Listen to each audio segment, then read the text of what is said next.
പുതിയൊരു കാലഘട്ടത്തിലേക്ക് വേണ്ടിയിട്ടുള്ള രീതിയിൽ ഇന്ത്യൻ രാഷ്ട്രീയത്തിനെ തന്നെ അപ്ഡേറ്റ് ചെയ്യുന്നതിലേക്ക് കൊണ്ടുവരുന്നതിന് വേണ്ടിയിട്ട് സ്വപ്നം കണ്ടുണ്ടാക്കിയ പാർട്ടിയാണ്. ഇപ്പോൾ അത് പല രീതിയിലും ഇപ്പോൾ രാഷ്ട്രീയപരമായിട്ടും പിന്നെ സാംസ്കാരികപരമായിട്ടും ഇന്ത്യയിൽ ഇപ്പോൾ പല അനീതികളും അക്രമങ്ങളും ഒക്കെ നടത്തുന്നുണ്ട്. പക്ഷേ ജനങ്ങളെല്ലാം നിരാശപ്പെട്ട് ഇനി എന്ത് ചെയ്യണം എന്നറിയില്ല, ഇതൊക്കെ ഞങ്ങളുടെ ജീവിതത്തിന്റെ ഭാഗമായി അങ്ങനെ തന്നെ ഇത് അഡ്ജസ്റ്റ് ചെയ്ത് പോകട്ടെ, നമുക്ക് തൽക്കാലം സ്വാർത്ഥമായിട്ട് നമ്മുടെ കാര്യം എങ്ങനെയാണ് ജീവിക്കുന്നത് എന്നുള്ള രീതിയിൽ അഡ്ജസ്റ്റ് ചെയ്ത് പോകുന്ന ഒരു സാഹചര്യമാണ് ഇപ്പോൾ നിലവിലുള്ളത്. അപ്പൊ അതിനു വേണ്ടിയിട്ട് യുവജനങ്ങൾ ആരും മുന്നോട്ട് വരുന്നില്ല. കാരണം അവർക്ക് പിന്നെ എങ്ങനെയെങ്കിലും ഈ സൊസൈറ്റിയിൽ സർവൈവ് ചെയ്തു പോകണം എന്നുള്ള ഒറ്റ ലക്ഷ്യത്തിലേക്ക് സൊസൈറ്റി പ്രഷറുകളുണ്ട്.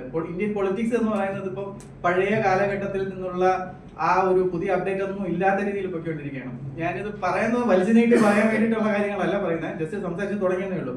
അപ്പൊ ഞങ്ങള് ഫ്യൂച്ചർ ഇന്ത്യ പാർട്ടി എന്ന് പറയുന്ന ഒരു കൂട്ടം യുവാക്കൾക്ക് വേണ്ടിയിട്ട് പുതിയതായിട്ട് ഒരു പ്ലാറ്റ്ഫോം ആയിട്ടാണ് ഞങ്ങൾ ലോഞ്ച് ചെയ്യുന്നത്. നോർമലി ഇപ്പൊ പിന്നെ എല്ലാ പാർട്ടികളും ചെയ്യുന്നത് പോലെ എവിടെയെങ്കിലും കല്ലെറിയുക, അക്രമം ഉണ്ടാക്കുക, അല്ലാന്നുണ്ടെങ്കിൽ ഒരു പിന്നെ മീഡിയ അറ്റൻഷന് വേണ്ടിയിട്ടുള്ള കാര്യങ്ങൾ ചെയ്യുക എന്നൊന്നും ഞങ്ങളുടെ അജണ്ടയിലും ഇല്ല, ഞങ്ങളത് ചെയ്യുന്നുമില്ല.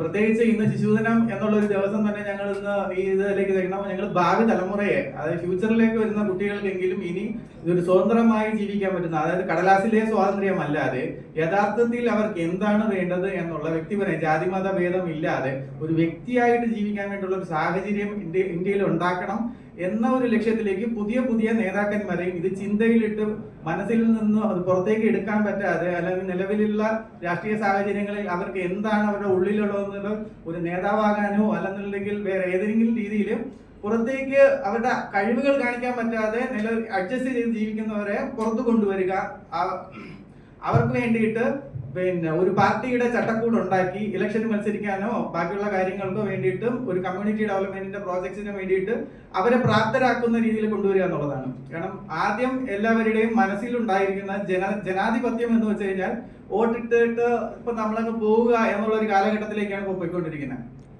അതല്ലാതെ ജനങ്ങൾ എന്ന് പറയുന്നത് ഇപ്പൊ നോർമലി ഇവിടെ ഒരു ഇലക്ഷൻ തെരഞ്ഞെടുപ്പ് കഴിഞ്ഞു കഴിഞ്ഞാൽ ആദ്യം പറയുന്നത് ജനങ്ങൾ ഇന്ന ആളിനെ അധികാരത്തിൽ ഏറി അല്ലെങ്കിൽ അധികാരത്തിലേക്ക് വന്നു, ഒരു ഗവൺമെന്റ് അധികാരം ഏറ്റെടുത്തു എന്നാണ്.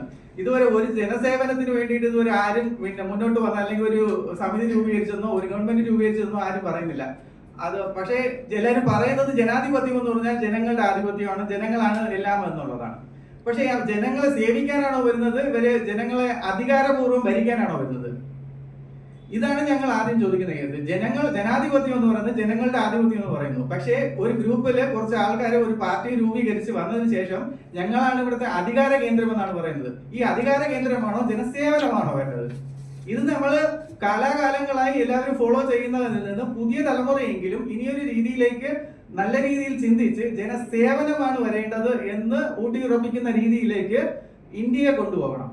അല്ലാതെ നിലവിലിപ്പോ ജാതിപരമായിട്ടോ മതപരമായിട്ടോ വിഘടിച്ചു പോകുക എന്നുള്ളതിനല്ലാതെ ഇന്ത്യ ഒരു യുണൈറ്റഡ് ആയിട്ടുള്ള രീതിയിൽ, അതായത് ഇന്ത്യ എന്ന് പറഞ്ഞാൽ ഇന്ത്യയാണ്, നാനാത്വത്തിൽ ഏകത്വം എന്ന് പറഞ്ഞ സാധനത്തിന് നമ്മൾ കൃത്യമായിട്ട് കൊണ്ടുവരണമെങ്കിൽ ആ നാനാത്വത്തിൽ ഏകത്വം എന്ന് പറയുന്ന സാധനത്തിനെ ഇപ്പം വോട്ട് ബാങ്കുകളായിട്ട് പിരിച്ചു കൊണ്ടുപോവുകയാണ്. അതിനെ തിരിച്ചു കൊണ്ടുവരിക എന്നുള്ളതാണ് ഞങ്ങളുടെ ആദ്യത്തെ ലക്ഷ്യം.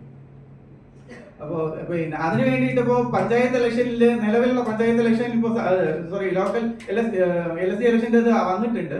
അതില് പിന്നെ മത്സരിക്കാൻ താല്പര്യമുള്ളവരെയോ അല്ലെങ്കിൽ സ്വതന്ത്രനായിട്ട് നിൽക്കാൻ തീരുമാനിച്ചവരെയോ മത്സരിക്കാൻ ആഗ്രഹം ഉണ്ടായിട്ടും അവർക്ക് അതിന് വേണ്ടിയുള്ള കപ്പാസിറ്റി ഇല്ല, അല്ലെന്നുണ്ടെങ്കിൽ ഇതിനുള്ള സപ്പോർട്ടൊന്നും കിട്ടില്ല, ഞങ്ങൾ ഒറ്റയ്ക്ക് നിന്ന് ഞങ്ങളുടെ ശബ്ദം ആര് കേൾക്കാൻ, അങ്ങനെ ചിന്തിക്കുന്ന ആൾക്കാർക്ക് വേണ്ടിയിട്ട് ഒരു പ്ലാറ്റ്ഫോം ആണ് എന്ന് പറയാൻ വേണ്ടിയിട്ടാണ് ഞാൻ ഇപ്പോൾ ഈ അവസരം ഉപയോഗിക്കുന്നത്.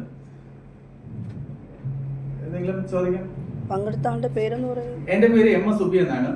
ഞാനിവിടെ തിരുവനന്തപുരത്ത് ഇലക്ഷന് 3 വട്ടം മത്സരിച്ചു. ഒരു MLA ഇലക്ഷനും കഴിഞ്ഞ 2 MP ഇലക്ഷനും മത്സരിച്ചിട്ടുണ്ട്. ഒരു സ്വതന്ത്ര സ്ഥാനാർത്ഥി എന്നുള്ള നിലയിൽ ഇവിടെ നിൽക്കുമ്പോഴത്തേക്കും മീഡിയ ആണെങ്കിലും ബാക്കിയുള്ളവരാണെന്നുണ്ടെങ്കിലും കിട്ടുന്ന ഒരു ക്രെഡിബിലിറ്റിയുടെ ഒരു കുറവുണ്ട്. അതായത് ഇയാൾ എന്ത് ചെയ്യാൻ പോകുന്നത്, അല്ലെങ്കിൽ ഇയാൾ ആരെ കൂടെയാണ് സംസാരിക്കാൻ പോകുന്നത്, ഏത് പാർട്ടിയിലേക്ക് ചെയ്യുന്നതാണ്, എന്ത് ഹിഡൻ അജണ്ടയാണ് എന്നുള്ള സാധനം ഇല്ലാതെ വരുമ്പോഴത്തേക്കും സ്വതന്ത്ര സ്ഥാനാർത്ഥികൾ എത്ര നല്ല വ്യക്തികളാണെന്നുണ്ടെങ്കിൽ അവർക്ക് അവരുടെ കഴിവുകൾ, അവരുടെ പിന്നെ കർമ്മമേഖല മറ്റൊരു തലത്തിലേക്ക് കൊണ്ടുവരാൻ കഴിയില്ല. കാരണം മാർക്കറ്റ് വാല്യൂ ഉള്ളവരുടെ പിറകെയാണ് എന്നും ലോകമുള്ളത്. ഈ മാർക്കറ്റ് വാല്യൂ ഇല്ലാത്തവർക്കും കഴിവുകൾ ഉള്ളവരെ കൊണ്ടുവരണം.